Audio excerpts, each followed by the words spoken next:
स्वागत है दोस्तों। आज के मुख्य समाचार में आज देश और दुनिया से कई अहम और बड़ी खबर आ रही है। बात करेंगे हर खबर पर विस्तार से। इमरान खान की पार्टी ने किया देश भर में विरोध प्रदर्शन का ऐलान। इसी के साथ अगली बड़ी खबर में आपको बताएंगे। गाजा के बाद अब इस देश से भी छिड़ सकती है इजराइल की लड़ाई। मिस्र ने दी शांति समझौता निलंबित करने की चेतावनी। एक और बड़ी अपडेट, पाकिस्तान में बन सकती है गठबंधन सरकार। इमरान खान की पार्टी ने किया विरोध प्रदर्शन का आह्वान। तो चलिए देख लेते आज की पहली बड़ी खबर। इमरान खान की पार्टी ने किया देश भर में विरोध प्रदर्शन का ऐलान। दरअसल दोस्तों, पाकिस्तान में भले ही चुनाव नतीजे घोषित हो गए हैं, लेकिन किसी भी पार्टी को बहुमत नहीं मिल पाया है। इसी बीच इमरान खान की पार्टी पाकिस्तान तहरीक-ए-इंसाफ ने देश में विरोध प्रदर्शन का ऐलान किया है। बता दें कि समाचार एजेंसी एएनआई के अनुसार आम चुनाव में हुई धांधली के आरोप में पाकिस्तान तहरीक-ए-इंसाफ ने देशव्यापी विरोध का आह्वान किया है। एआरवाई न्यूज की रिपोर्ट के अनुसार पीटीआई समर्थित उम्मीदवार 100 सीटों पर आगे हैं।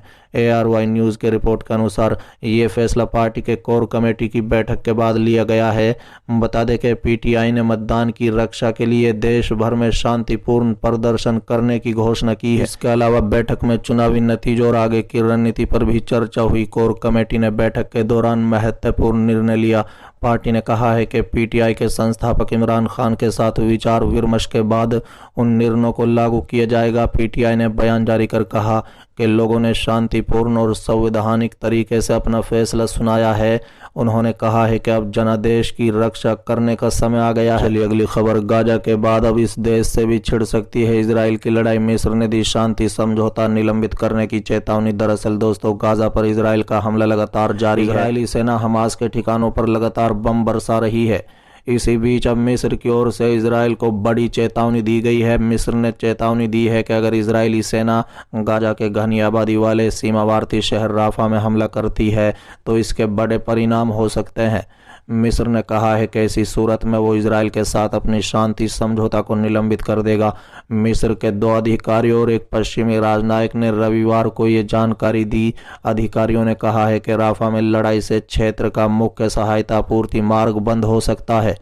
गाजा में छिड़ी भयंकर लड़ाई के बीच इजराइल का कहना है कि राफा में हमास के लड़ाकू बड़ी संख्या में छिपे हो सकते हैं। ऐसे में इजराइल के पीएम नेतन्याहू ने कहा फलस्तीनी समूह हमास के खिलाफ युद्ध जीतने के लिए राफा में सेना भेजना जरूरी है। वहीं नेतन्याहू के बयान के बाद मिस्र की ओर से तल्ख बयान सामने आया है। दरअसल गाजा में लगातार होते इजराइल के हमले से बचने के लिए गाजा की आधी आबादी राफा चली गई है। बता दें, उत्तरी गाजा, मध्य गाजा और दक्षिणी शहर खान यूनुस में अभी भी इजराइल की सेना और हमास के लड़ाकों के बीच भारी लड़ाई हो रही है। अब अगर राफा में भी लड़ाई छिड़ती है तो इसके कारण मुख्य सहायता आपूर्ति मार्ग बंद हो सकता है, जिससे आवश्यक खाद्य सामग्री और चिकित्सा आपूर्ति पहुंचाने में समस्या होगी। यूरोपीय संघ के विदेश नीति प्रमुख जोसेफ बोरेल ने सोशल मीडिया एक्स पर लिखा कि राफा में इजरायली हमले से जबरदस्त मानवीय तबाही होने और स्थिति तनावपूर्ण होने की आशंका है। चलिए अगली खबर, पाकिस्तान में बन सकती है गठबंधन सरकार। इमरान खान की पार्टी ने किया विरोध प्रदर्शन का आह्वान। दरअसल दोस्तों, पाकिस्तान में आम चुनावी नतीजों में देश के प्रमुख राजनीतिक दलों को कड़ी परिस्थितियों में